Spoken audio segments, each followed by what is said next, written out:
Oke, baik, kita ke Pak Fadil dulu deh kalau gitu. Pak Fadil, sampai saat ini Bandara Sultan Iskandar Muda Provinsi Aceh masih berstatus bandara internasional.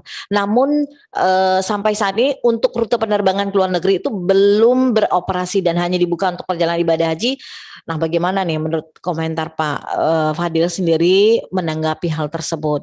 Padahal bandara kita ini bandara internasional loh, Pak. Baik, terkait dengan ini sebenarnya kan ini berawal dari surat edaran ya yang dikeluarkan oleh Satgas COVID-19 dan kemudian kita beramai-ramai lah merespon terhadap surat edaran itu. Yang isi dari surat edaran itu adalah efektivitas terhadap beberapa bandara terkait dengan menjelang musim haji dan terkait juga dengan kondisi terakhir daripada COVID-19. Maka Bandara Internasional Sultan Iskandar Muda dan juga beberapa bandara lain yang selama ini tertutup untuk internasional dibuka khusus untuk penerbangan jamaah haji. Karena memang Aceh ataupun Sultan Iskandar Muda adalah salah satu daripada embarkasi haji kita. Kita doakan menjadi embarkasi tunggal ya, seperti yang diwacanakan terakhir ini. Baik, yang kemudian kita merespon termasuk juga oleh Pak Gubernur, Pak Nova Iriansyah mengirim surat untuk mempertanyakan ini karena hanya 10 bandara yang dibuka. Dibuka selama terusnya, tapi untuk Sultan Iskandar Muda hanya dibuka khusus haji sampai dengan pertengahan Agustus saja. Dan kita pertanyakan, termasuk kemudian Pak Nova Iriansyah mengirim surat. Saya nggak tahu suratnya sudah dibalas apa belum. Kemudian juga disampaikan dalam rapat kerja di DPR RI oleh Bang Nasir Jamil kepada Pak Luhut, yang jawabannya juga mungkin masih tidak menyentuh terhadap permasalahan. Kemudian juga disampaikan lagi oleh Bang Ilham, ya Ilham Pangestu, ketika raker dengan Menteri Perhubungan, dan saya sendiri juga sudah menyuarakannya untuk kemudian kita berharap ini ditinjau kembali. Namun sampai saat ini belum ada, setahu saya ya informasi terakhir belum ada respon yang sesuai dengan apa yang kita harapkan. Tentu bagi kami yang memang wakil-wakil rakyat ini terus berusaha untuk menyuarakan apa yang jadi aspirasi ataupun keinginan daripada rakyat. Dan sudah datang ke saya juga katakanlah para pemandu wisata, para pelaku wisata, tidak hanya pemandu, pelaku wisata, para baik itu pemandu, kemudian juga pengusaha kuliner, pengusaha transportasi, dan tentu juga ada beberapa daripada anggotanya Bang Mahfud, termasuk juga Bang Mahfud, terkait dengan mempertanyakan sejauh mana sudah hasil ini kemungkinan Sultan Iskandar Muda untuk dibuka kembali. Dan saya pastikan bahwasanya akan terus kita pertanyakan, karena kan kebijakan, tanda tangan untuk kebijakan itu kan nggak di kami sebagai para wakil rakyat ini. Termasuk juga Pak Nova Iriansyah yang di eksekutif itu juga, karena ini memang kebijakan di pusat, maka akan terus kita suarakan sesuai dengan keinginan daripada masyarakat Aceh. Sungguh sangat tidak sangat tidak adil kalau kemudian kita kembali lagi seperti dulu. Misalnya dulu itu apa-apa harus ke Medan dengan penerbangan. Termasuk dulu itu haji malah kita ke Medan. Ke Medan dulu seperti itu ya. Sangat disayangkan.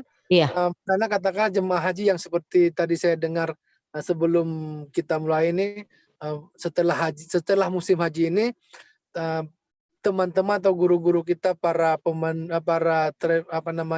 pemandu jemaah umrah, travel itu akan memberangkatkan jemaah. Sangat disayangkan kalau mereka harus balik ke belakang ke Medan yang membutuhkan waktu jalan darat 12 jam. Kemudian juga kalau ini akan menambah, akan tidak efisien, akan tidak efektif, akan menambah biaya-biaya. Padahal kalau dari sini kan bisa langsung ke Mekah dan lebih dekat secara akses. Iya. Insya Allah Itu. saya Jadi memakan pastikan. waktu 7 jam seperti itu kalau kita langsung dari Iya, sini ya.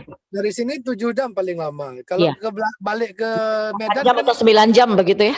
nambah 2 jam kita, Iya. karena 1 jam ke Medan, 1 jam lagi tambah ke sana kan. Kalau ke Jakarta lebih jauh lagi, biayanya lagi, tenaganya lagi. Iya. Jadi Harusnya kosnya malah lebih besar begitu ya. seharusnya justru itu jemaah-jemaah yang dari timur, dari Jawa itu ya ke Aceh dulu, lihat Masjid Raya Baitur Rahman baru berangkat umroh kan Iya, gitu. betul. Nah, Karena melintasi untuk orientasi ini kan jalur ini. Kalau selama ini ada ada umroh plus Turki, umroh plus Mesir, kenapa enggak saya singgah.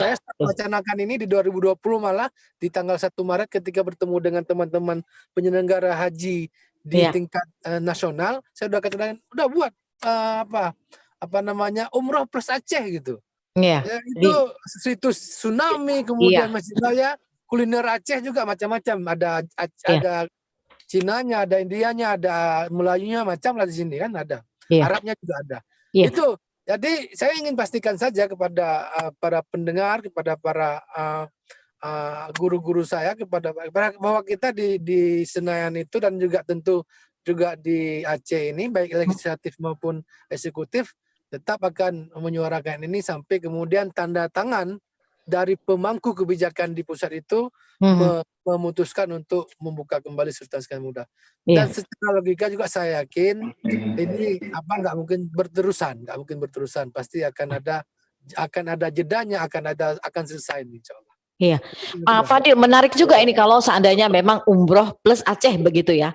Dan Iya, apakah wacana ini juga sudah pernah diajukan atau udah. diberikan masukan-masukan? Boleh dibuka di Otomatis kan akan Google, nambah PAD kita sendiri nih, masyarakat Aceh gitu. pasti. Hmm? Makanya kan umroh plus Aceh.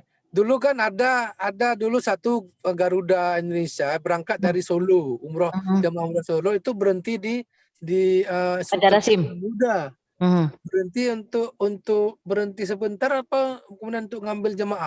Nah, Hmm. ini kan bisa kita ambil city tour di ini kalau memang ini teruskan. Dan Iya. artinya ini harus perjuangan kita bersama. Hmm. Saya rasa baik maskapai maupun juga pemerintah akan menerima ini kalau memang kesiapan kita untuk mau meng-ACC ini, baik maskapai maupun pemerintah, Hmm. kalau kita memang mampu ataupun mau untuk menyambut mereka dan mampu untuk menjamu mereka, Iya. dan juga secara kemampuan SDM kita juga mumpuni. Saya rasa kita mampu. Iya, sangat disayangkan kalau memang itu dibuka hanya khusus haji dan umroh saja kan sampai bulan Agustus nih Pak Fadil ya. Iya, Bisa karena dari puluhan ribu ini, makanya secara ekonomi ini kan udah kita 2 ya, tahun hancur-hancuran dengan COVID. Ini malah kemudian ini kan berimbas kepada perekonomian kita juga. Kita iya, kan bagian dari Indonesia, sampai sekarang masih bagian dari Indonesia kan gitu. iya, Seharusnya pemerintah pusat itu berpikir untuk bagaimana meningkatkan taraf hidup masyarakat Aceh, meningkatkan iya, perekonomian iya, masyarakat Aceh. Ini iya. rugi puluhan ribu. Ya, saya yakin puluhan ribu jemaah Jadi umroh kira-kira kalau asal memang Aceh dibuka untuk yang Pak Fadil, ini kalau kenapa? dibuka hanya khusus untuk haji dan umroh saja. Sementara untuk internasional lain kan tidak dibuka jalur lain Pak. Ini kerugian berapa nih kira-kira? Mungkin prediksinya Pak. Enggak dibuka untuk haji aja ini, untuk Hmm. umrah tidak. Hmm. Makanya saya mau Yang menyebutkan biasanya kita bisa dapatkan untung secara PAD begitu?